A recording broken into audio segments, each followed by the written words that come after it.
नमस्कार, मी पंजाब डक हवामान अभ्यासक मुक्काम पोस्ट गुगली धामणगाव तालुका शिरूर जिल्हा परभणी. सर्व शेतकऱ्याला सांगू इच्छितो की म्हणजे आज 27 पासून तर 5 ऑगस्ट पर्यंत राज्यात हे पावसाचं सत्र असंच चालू राहणार आहे. काही भागात रिमझिम, कुठं मुसळधार, कुठं अतिवृष्टी, कुठं वाहुणी असा पाऊस पडणार आहे.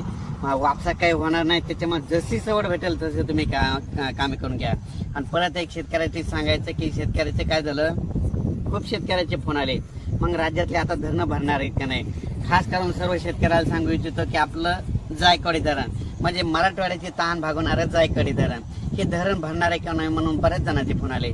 तर सर्व शेतकऱ्याला सांगू इच्छितो की जायकवाडी धरण देखील यावर्षी भरणार आहे, म्हणून ही देखील त्यांच्यासाठी आनंदाची बातमी. त्याच्यानंतर सांगायचं येलदरी धरण हे देखील म्हणजे धरण भरणार आहे, कारण की सप्टेंबर ऑक्टोबर मध्ये तर सरासरीपेक्षा जास्त पाऊस पडणार आहे.